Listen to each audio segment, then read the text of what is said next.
حال کې د سجدي د زنانې او د سړي په لمانځه کې څلور فرق دي. اول فرق دا ده چې زنانه به په سجده کې خپل څنګلې پر مځکه باندې ږدي او د سړي دپاره پکار ده چې څنګلې یې له مځکې څخه پورته وي.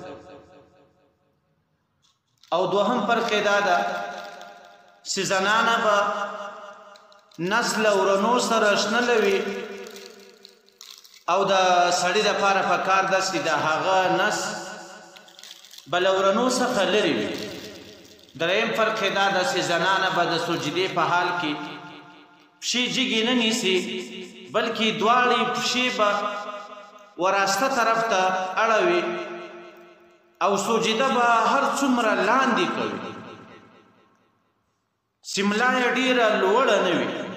او د نارینه دپاره پکار ده په حال کې د سجدې دواړې پښې بې جګې وي د پښو ګوتې به د قبلې و طرف ته اړولې پر پښو باندې به زور کوي چې دا د ګوتو سرونه یې د قبلې و طرف ته سي.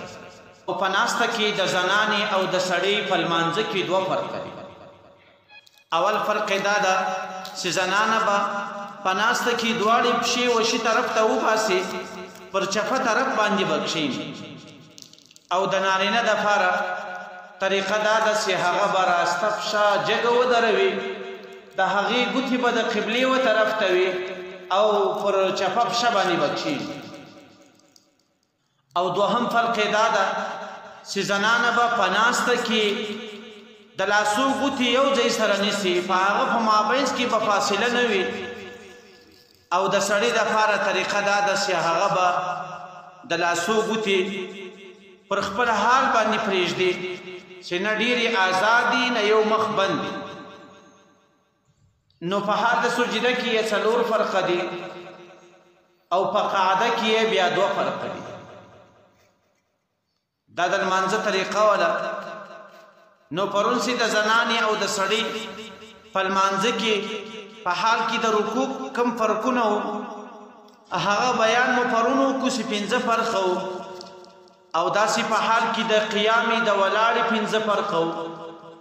باید دغه ټول فرقونه موږ تاسو په خپله هم زده کړو او خپلو زنانو ته یې هم روښي.